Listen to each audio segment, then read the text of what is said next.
Hello friends, mobile trading Bangla channel আপনাদের সবাইকে স্বাগত। আশা করি আপনারা সবাই ভালো আছেন। চলুন দেখে নেওয়া যাক আগামীকাল মার্কেট কীরকম থাকতে পারে এবং আজকের মার্কেট কীরকম ছিল সেই বিষয়ে একটু আলোচনা করে নেবো।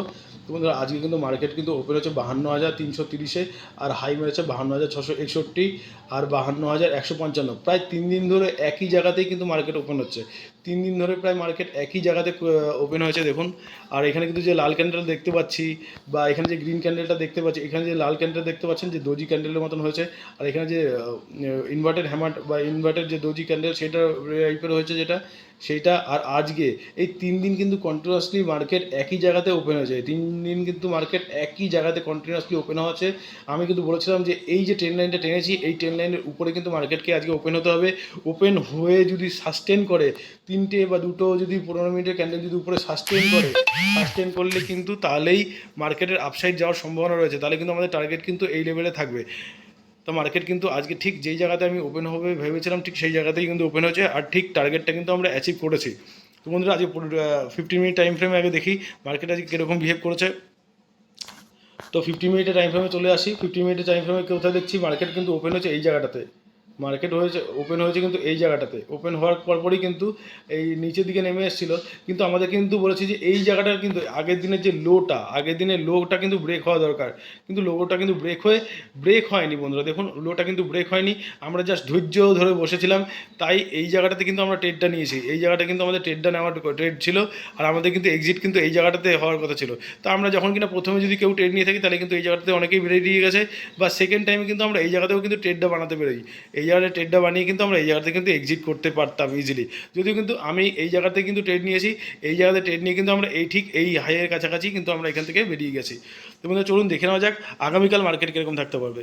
মার্কেট কিন্তু দেখুন সমস্ত মুভিং অ্যাভারেজটা কিন্তু একই জায়গাতে চলে এসছে। এই জায়গাটাতে মার্কেট হয় উপর দিকে ব্রেকআউট দেবে, না হয় কিন্তু এই ট্রেন্ড লাইনের কিন্তু নিচের দিকে কিন্তু থাকবে। এবং কালকে ওপেন কীরকম হয় সেই জায়গাটাতে কিন্তু আমাদের অনেক কিছু ডিপেন্ড করবে।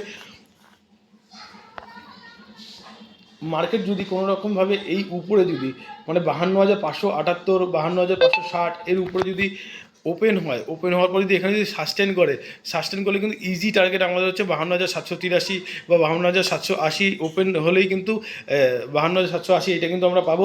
তারপরে কিন্তু আমাদের নেক্সট যে মুভটা পাবো সেই নেক্সট মুভটা কিন্তু আমরা পেয়ে যাবো 53,200 কাছাকাছি কিন্তু আমরা ট্রেডটা পাবো। কিন্তু মার্কেটকে কিন্তু এই জন্য পজিটিভ ওপেন হতে হবে। মার্কেটকে অতি অবশ্যই পজিটিভ ওপেন হতে হবে, বা এই জায়গাটাতে কিন্তু ওপেন হতে হবে অন্তত 100-150 পয়েন্ট গ্যাপ আপ হতে হবে। যদি এই জায়গাতে যদি মার্কেট ওপেন হয় তাহলে কিন্তু মার্কেট কিন্তু নো ট্রেডিং জোনের মধ্যে চলে যাবে। মার্কেটকে উপরে হয় ওপেন হতে হবে, নাহলে কিন্তু নিচে ওপেন হতে হবে। কালকের ওপেনিংটা কিন্তু খুব ইম্পর্টেন্ট। ওপেনিং যদি নিচের দিকে হয় তাহলে কিন্তু আমাদেরকে ওয়েট করতে হবে এই জায়গাটাতে কিন্তু আসার 52,180 পর্যন্ত কিন্তু আমাদের যেতে হবে। কেন আমি 52,180 বলছি? কেননা দেখুন মার্কেট কিন্তু এই জায়গাটাতে এই জায়গাটাতে কিন্তু মার্কেট একদিনকে সাপোর্ট নিয়েছে, আর এই জায়গাতেও দেখুন একটা সাপোর্ট রয়েছে। কিন্তু এই জায়গাটাই কিন্তু ব্রেক করে কিন্তু মার্কেট উপর দিকে গিয়েছে। আমি একবার ড্রয়িং করে দেখিয়ে দিই যে মার্কেট কেন আমি এই জায়গাটাতে 52,180 কথা বলছি। এই যে দেখুন এই জায়গাটাতে আমি এখান থেকে একটা ট্রেন্ড লাইন টানছি, এই জায়গা থেকে ডাইরেক্ট এই জায়গাটাতে। বন্ধুরা, এখানে কিন্তু ট্রেন লাইন প্রচণ্ড পরিমাণে টানা হয়ে গেছে বলে আপনারা একটুখানি দেখার চেষ্টা করুন, বোঝার চেষ্টা করুন আমি কেন ট্রেন লাইনগুলো টানছি। ট্রেন লাইন কিন্তু অপশন বাইং বা অপশন সেলিংয়ের ক্ষেত্রে কিন্তু খুবই গুরুত্বপূর্ণ জিনিস। তা ট্রেন লাইন, সাপোর্ট, রেজিস্ট্যান্স এগুলো ফলো করেই কিন্তু মার্কেট বিহেভ করে, অ্যাক্ট করে। তো 52,180-র নিচে যতক্ষণে মার্কেট সাস্টেন করছে আমি কিন্তু সেল সাইডের দিকে যাব না। আমি কিন্তু মানে আপ সাইডের দিকে কিন্তু বেশি প্রেফার করবো অন্ততপক্ষে ব্যাঙ্ক নিফটিকে যা বললাম উপর দিকে অন্ততপক্ষে ওপেন হয়ে সাস্টেন করতে হবে। কিছুক্ষণ সাস্টেন করতে হবে, মিনিট 15-20 মতন যদি সাস্টেন করে এই সমস্ত জায়গাতে, তাহলেই কিন্তু আমি আপ মুভের দিকে আমি যাব। অন্ততপক্ষে বাজেটের আগে পর্যন্ত কিন্তু আমি কিছু মুভ চাইছি উপরের দিকে বা নিচের দিকে, যে কোনো একদিকে যে এইদিকে মুভ হবে সেদিকে কিন্তু আমরা নেমে পড়বো। বন্ধুরা, চলে যাই এবার হচ্ছে নিফটির ক্ষেত্রে। নিফটির চার্ট কী বলছে একবার দেখে নেবো। নিফটি কিন্তু দেখুন অল টাইম হাইয়ে কিন্তু ক্লোজ করছে। নিফটি কন্টিনিউয়াসলি অল টাইম হাইয়ের দিকে কিন্তু ক্লোজ করছে। আর নিফটি দেখুন ওয়ান ডে টাইম ফ্রেমে আগে চলে যাই। ওয়ান ডে টাইম ফ্রেমে কীরকম ক্যান্ডেল দেখাচ্ছে। ওয়ান ডে টাইম ফ্রেমে কিন্তু বন্ধুরা ওয়ান ডে টাইম ফ্রেমে কিন্তু দেখুন একটা দোজি ক্যান্ডেল বানিয়েছে।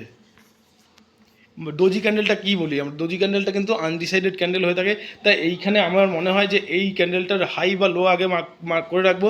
হাই হচ্ছে 24,634 আর লো হচ্ছে 24,523। মার্কেটকে এই দুটো রেঞ্জের বাইরে যেতে হবে, হয় এর বাইরে আসতে হবে, না হলে এর বাইরে আসতে হবে।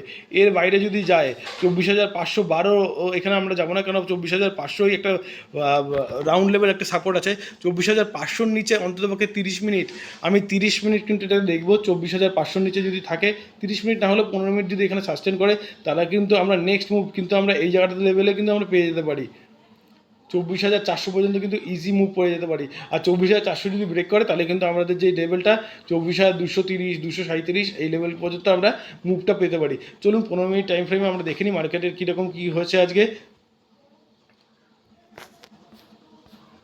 দেখুন মার্কেট কিন্তু কন্টিনিউয়াস বেসিসে আপ ট্রেন্ডেই ছিল আজকে। জাস্ট ওপেন হয়েছে, দেখুন কোথায় গ্যাপ আপ ওপেন হয়েছে, কিন্তু গ্যাপ আপ ওপেন হওয়ার পরে কিন্তু গতকালকের যে লো সেটাকেও পর্যন্ত টেস্ট করেনি। কিন্তু 20 MA-কে সাপোর্ট নিয়ে কিন্তু 15 মিনিট টাইম ফ্রেমে আমি বলছি, 20 MA-কে সাপোর্ট নিয়ে কিন্তু উপর দিকে এগিয়ে চলেছে। ইভেন 20 MA-কে কিন্তু ব্রেক পর্যন্ত করেনি। একটা ক্যান্ডেল মানে শেষের দিকে একটা ক্যান্ডেলকে ব্রেক করেছে, কিন্তু তার সত্ত্বেও কিন্তু একই জায়গাতেই কিন্তু ও হাওয়ারিং করছে কন্টিনিউয়াস বেসিসে। তাই বন্ধুরা, আমাদেরকে কিন্তু ট্রেড নেওয়ার সময় কালকে নিফটির থেকে অন্ততপক্ষে ব্যাঙ্ক নিফটি সব থেকে সহজ হবে ব্যাঙ্ক নিফটি থেকে ট্রেড করা। কেননা এটা অনেক অল টাইম হাইয়ের মধ্যে ট্রেড করছে। এইখান থেকে আপ মুভ খুব মানে রেয়ার পাওয়ার সম্ভাবনা, বা পাওয়া যেতেও পারে, কিন্তু সেই অনুযায়ী আমাদেরকে ফলো রাখতে হবে কন্টিনিউয়াস বেসিসে। 24,630 খুব ক্রুশিয়াল লেভেল, এটা যদি ভাঙে, উপর দিকে যদি ভাঙে, তাহলে কিন্তু আমাদের উপর দিকে যাওয়ার কিন্তু খুব সম্ভাবনা রয়েছে। আর আমাদের নেক্সট সাপোর্ট থাকবে কোন লেভেলে আসলে আমাদের বাইং আসতে পারে, 24,500 বা 24,508-10, এই লেভেলটা কিন্তু আমাদের খুব একটা বাইং জোন। এইখানে যদি আসে মার্কেট কিন্তু একবারের জন্য কিন্তু বাইং আসতে পারে। কোন জায়গাটা আমি একবার লাইন টেনে দেখিয়ে দিই। এই জায়গাটা কিন্তু একবার আসলে মার্কেট কিন্তু বাইং আসতে পারে। এই জায়গাতে যদি ব্রেক করে মার্কেট, বা 24,500 যদি মার্কেট ব্রেক করে, তাহলেই কিন্তু আমাদের কিন্তু এই জায়গাটাতে কিন্তু নেক্সট মুভ আসার উচিত। 24,353-50 এই জায়গাটা কিন্তু আমাদের আসবে। তো বন্ধুরা, কেমন লাগলো ভিডিওটা অতি অবশ্যই জানাবেন। আর আপনার কোনো মতামত থাকলে অতি অবশ্যই কমেন্ট বক্সে জানাবেন। যারা নতুন অন্ততপক্ষে সাবস্ক্রাইব করে দেবেন চ্যানেলটা। ধন্যবাদ।